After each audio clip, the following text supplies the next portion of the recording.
Battle of Karbala. Battle of Karbala. معركة Karbala. قتل حسین اصل میں مرگ یزید ہے۔ اسلام زندہ ہوتا ہے ہر کربلا کے بعد۔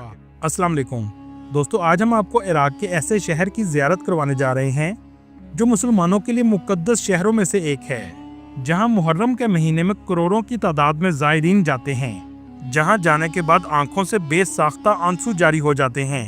جی ہاں، آج ہم زیارت کرنے جا رہے ہیں کربلا شہر کی۔ کربلا شہر کب آباد ہوا اور اس شہر کے مقدس مقامات کون سے ہیں؟ کربلا شہر میں 9 اور 10 محرم کو لوگ کیا کرتے ہیں اور کیسا ماحول ہوتا ہے؟ اس شہر میں لوگوں کی زندگی کیسی ہے؟ اس کے علاوہ اس شہر کے بارے میں بہت سے ایسے حقائق بتائیں گے جو آپ کے لیے بالکل نئے ہوں گے۔ چلیں اب نکلتے ہیں کربلا شہر کے ایک تاریخی سفر پر۔ کربلا عراق کا ایسا شہر ہے جو پوری دنیا کے مسلمانوں کے لیے بہت اہمیت رکھتا ہے، اور اس کی اہمیت کی وجہ 10 محرم 61 ہجری کو ہونے والی کربلا کی جنگ ہے۔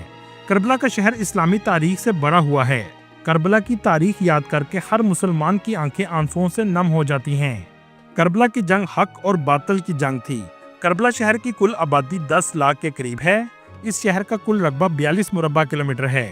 کربلا شہر بغداد سے 103 کلومیٹر کے فاصلے پر ہے، جبکہ نجف سے 80 کلومیٹر کے فاصلے پر واقع ہے۔ آج اس شہر میں کروڑوں مسلمان زائرین زیارت کے لیے آتے ہیں، خاص طور پر شیعہ زائرین بڑی تعداد میں آتے ہیں۔ ایک رپورٹ کے مطابق 2 کروڑ سے بھی زیادہ لوگوں نے اس شہر کی زیارت کی، جس میں ہر سال 9 سے 10 محرم کے درمیان 1 کروڑ 50 لاکھ سے بھی زیادہ لوگ اس شہر میں موجود ہوتے ہیں، اور اس کی سب سے بڑی وجہ حضرت امام حسین علیہ السلام اور ان کے کربلا کے ساتھیوں سے محبت اور عقیدت کا نتیجہ ہے۔ دوستو، یہاں آپ کو ایک اہم بات بتاتا چلوں، واقعہ کربلا سے پہلے یہ شہر نہیں تھا، بلکہ صرف ایک ریگستان اور میدان جنگ تھا۔ اس جنگ کو بیٹل آف کربلا کہا جاتا ہے، جس میں حضرت علی علیہ السلام کے بیٹے اور ہمارے پیارے نبی محمد مصطفیٰ صلی اللہ علیہ وسلم کے نواسے حضرت امام حسین علیہ السلام کو شہید کیا گیا تھا، جس کے بعد کربلا میں ہی ان کا روزہ مبارک بنایا گیا اور لوگوں نے یہاں آباد کاری شروع کر دی۔ آبادی کا آغاز بھی آپ کے روزے کے چاروں اطراف سے ہوا، جس کے بعد یہ مکمل طور پر شہر بن گیا۔ اگر آپ نقشے میں دیکھیں گے تو یہ مقدس شہر عراق کے وسط میں واقع ہے۔ کربلا شہر کے لوگوں کی آمدنی کا سب سے بڑا ذریعہ یہاں آنے والے کروڑوں زائرین ہیں، کیونکہ محرم کا مہینہ شروع ہوتے ہی یہ شہر لوگوں سے بھر جاتا ہے اور ہر طرف حضرت امام حسین کی صدائیں بلند ہوتی ہیں۔ کربلا شہر کو 2 حصوں میں تقسیم کیا گیا ہے۔ قدیم کربلا، جہاں زیادہ تر مقدس مقامات موجود ہیں، جبکہ کربلا شہر کے دوسرے حصے میں لوگ رہائش پذیر ہیں۔ حضرت امام حسین علیہ السلام کے روزہ مبارک کے چاروں اطراف میں بازار موجود ہیں، اور یہ بازار قدیم زمانے کے ہیں۔ آپ کسی بھی بازار سے گزریں گے تو اس کا راستہ آپ کے روزے کی طرف ہی جائے گا۔ ان بازاروں میں چھوٹی چھوٹی دکانیں بنائی گئی ہیں۔ اسٹریٹ فوڈ اور ریسٹورنٹ بڑی تعداد میں آپ کو نظر آئیں گے۔ عراق کے روایتی کھانوں کا مزہ آپ یہاں آ کر لے سکتے ہیں، جیسے عام طور پر ناشتے میں انڈا، بینز اور دیسی گھی ڈال کر دیا جاتا ہے۔ اس ناشتے کے بعد عراقی چائے بھی بہت مزیدار ہوتی ہے۔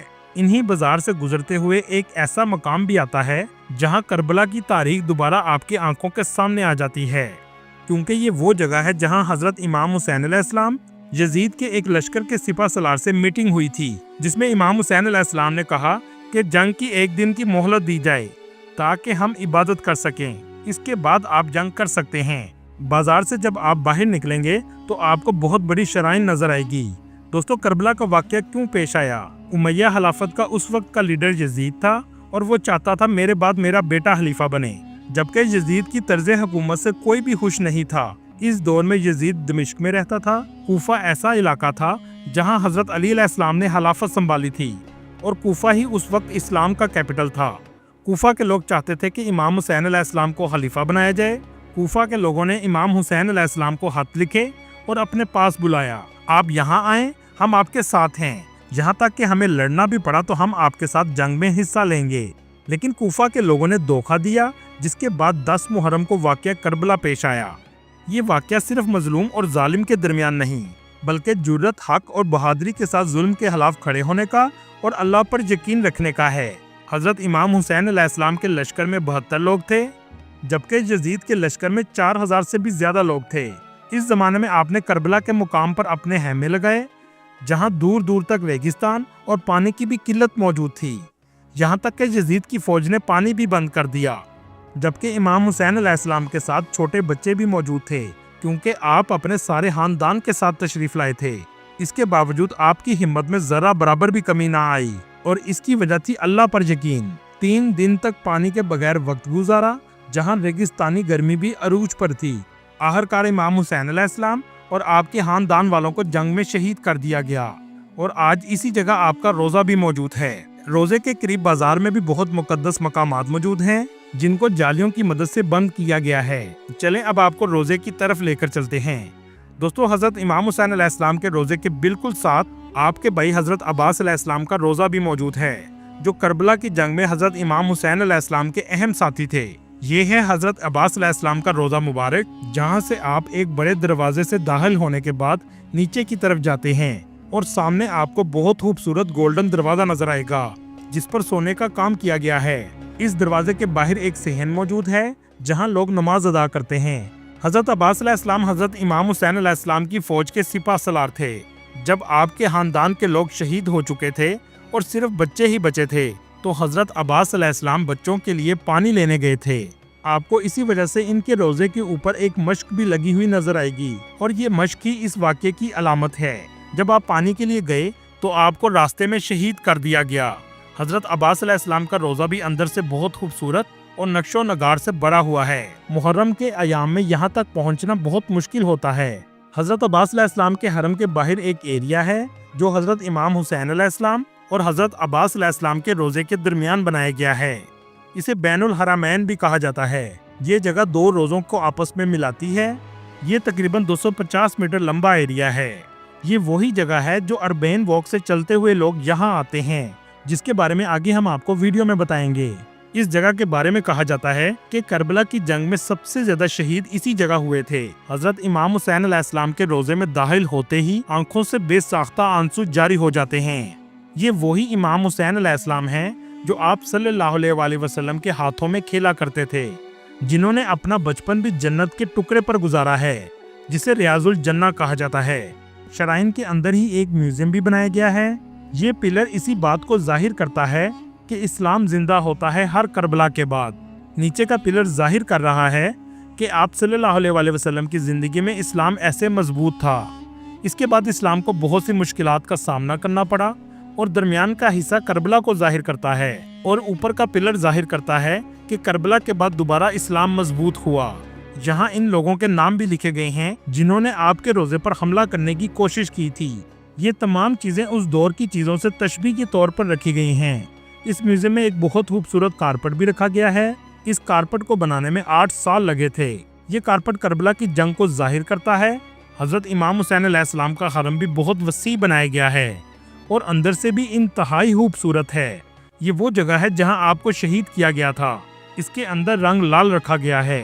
हरम के चारों इतराफ में नक्शो नगार किए गए हैं। आपके रोजे मुबारक की इन जालियों को जरी कहा जाता है। दोस्तों, करबला के नाम के बारे में मुख्तलिफ राय हैं।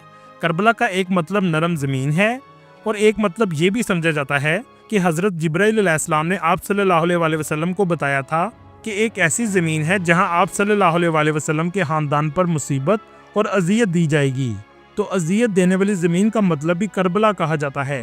हरम के करीब नहर फरात है, जहां 7 मुहर्रम को पानी बंद किया गया था। ये जो आप जगह देख रहे हैं, कहा जाता है कि ये वो जगह है जहां हजरत अब्बास अलैहिस्सलाम पानी भरने के लिए आए थे। दोस्तों, आपने मक्का और मदीना शरीफ में देखा होगा कि लोगों को व्हील चेयर पर बैठा कर ले जाया जाता है और इसका कुछ मुआवजा भी लेते हैं। ऐसे ही इमाम हुसैन अलैहिस्सलाम के हरम के करीब रेडी वाले मौजूद होते हैं। जो लोग पैदल ज्यादा नहीं चल सकते, वो इस पर बैठकर जा सकते हैं। आप ये जो देख रहे हैं, इसे अरबी में हुब कहा जाता है। इराकी लोग ये बीज बहुत ज्यादा शौक से खाते हैं। इराकी खानों में अक्सर हुमस और अचार पेश किया जाता है, जो लोग रोटी और चिकन के साथ खाते हैं। दाल का सूप इराक में बहुत शौक से पिया जाता है, जिसे लेंटल सूप कहा जाता है। हरम के इस रास्ते पर लोगों का रश आपको सबसे ज्यादा नजर आएगा। दोनों इतराफ में दुकानें मौजूद हैं और गर्मी से बचने के लिए कपड़े की छत भी लगाई गई है। पूरे इराक की निस्बत इस शहर में सबसे ज्यादा अमन है। इस पूरे शहर में बुलंदो बाला इमारतें ना होने के बराबर हैं, लेकिन करबला बगदाद और दूसरे शहरों से ज्यादा डेवलप है। खूबसूरत रेस्टोरेंट और दुकानें शहर के मुख्तलिफ हिस्से में मौजूद हैं। इराकी आइसक्रीम भी बहुत मजेदार होती है। आप जब भी जाएं तो आइसक्रीम जरूर खाइएगा, आपको बहुत मजा आएगा। दोस्तों, आप ये जरूर देखना चाहेंगे कि 10 मुहर्रम का दिन करबला में कैसा होता है। 10 मुहर्रम को पूरे शहर में लोग सड़कों पर आ जाते हैं, जुलूस की शक्ल में हाथ में झंडे लिए होते हैं। इराकी लोग 10 मुहर्रम के दिन जोहर की नमाज के बाद पूरे शहर से लोग भागना शुरू कर देते हैं। ये तमाम लोग भागते हुए हजरत इमाम हुसैन अलैहिस्सलाम के रोजे की तरफ जाते हैं। गर्मी की वजह से हर जगह इन पर पानी फेंका जाता है और पानी की सबीलें भी हर जगह लगाई जाती हैं। यहाँ के लोगों का मानना है कि जब आपको किसी के गम की खबर मिलती है तो आपकी कैफियत भी यही होती है कि आप उस तरफ भागते हैं जहाँ से गम की खबर आई होती है। ऐसे ही हजरत इमाम हुसैन अलैहिस्सलाम को भी जोहर के बाद शहीद किया गया था। इस कैफियत को दिखाने के लिए ये किया जाता है। सिक्योरिटी के लिए हेलीकॉप्टर से निगरानी की जाती है। चलें अब आपको वो जगह की ज़ियारत करवाते हैं जहां हजरत इमाम हुसैन अलैहिस्सलाम के खैमे लगाए गए थे। इसे खैमा अल हुसैन भी कहा जाता है।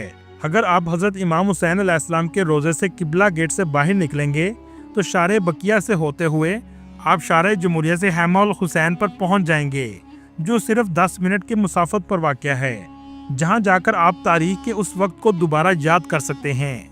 दोस्तों, करबला के लोग भी बहुत मेहमान नवाज होते हैं, पूरी दुनिया से आने वाले ज़ायरीन की बहुत इज्जत करते हैं और अच्छे तरीके से पेश आते हैं। इस शहर में मिलने वाले खाने भी बहुत मज़ेदार होते हैं। मीठे खानों की वैरायटी बहुत ज़्यादा होती है। 10 मुहर्रम के बाद करबला के शहर की रौनकें एक बार फिर आबाद होती हैं। इसे अरबैन वॉक कहा जाता है, जो नजर से करबला की तरफ लोग पैदल सफर करते हैं। ये रास्ता तकरीबन 80 किलोमीटर का है। कुछ लोग सफर गाड़ी पर करते हैं और कुछ मुकम्मल तौर पर पैदल भी करते हैं। रास्ते में खाने पीने का तमाम इंतजाम बिल्कुल मुफ्त होता है। पैदल चलने वाले लोगों की बहुत ज्यादा हिदमत की जाती है। पूरे रास्ते में 1452 पोल लगाए गए हैं। पहला पोल नजफ में और आखिरी पोल करबला में हजरत इमाम हुसैन अलैहिस्सलाम के रोजे मुबारक के करीब वाक़या है। रास्ते में बहुत से मौक़िफ़ मौजूद होते हैं जहां ज़ायरीन की बहुत खिदमत की जाती है और ज़ायरीन रात भी गुजार सकते हैं। इस सफ़र को लाखों की तादाद में लोग करते हैं और करबला में एक बार फिर लोगों का रश होता है। अरबैन वॉक आम तौर पर 16 से 17 सफ़र में शुरू होती है। करबला में 5 स्टार होटल का किराया $150 से $400 एक रात का है, जिसमें करबला बेबलोन होटल और कसर अल मेहराब शामिल हैं। लेकिन मुहर्रम में किराया बहुत ज़्यादा हो जाता है। इस शहर की GDP $12 बिलियन है, जिसमें 70% टूरिज्म सेक्टर से आमदनी होती है। इस शहर में 98% अरब शिया मुस्लिम रहते हैं, बाकी 2% सुन्नी मुस्लिम, मसीही और कुछ यजीदी भी आबाद हैं। यहाँ रहने वाले लोग पूरे इराक की निस्बत सबसे ज़्यादा पढ़े लिखे हैं। करबला का लिटरेसी रेट 85% के करीब है। दोस्तों, ये शहर मक्का, मदीना और बैतुल मुकद्दस के बाद मुसलमानों के लिए बहुत अहमियत रखता है। गरूर टूट गया कोई मर्तबा ना मिला, सितम के बाद हासिल जफा ना मिला। सरे हुसैन मिला है यजीद को, लेकिन शिकस्त ये है कि फिर भी झुका हुआ ना मिला। अल्लाह ताला तमाम मुसलमानों के ईमान हजरत इमाम हुसैन अलैहिस्सलाम के ईमान की तरह मजबूत बनाए, आमीन। दोस्तों, ये थी आज की हमारी इन्फॉर्मेटिव और दिलचस्प वीडियो। आपको वीडियो कैसी लगी कमेंट में ज़रूर बताइएगा और नए आने वाले दोस्तों से गुजारिश है हमारे चैनल को सब्सक्राइब और लाइक ज़रूर कीजिएगा। अगली वीडियो तक अल्लाह हाफिज़।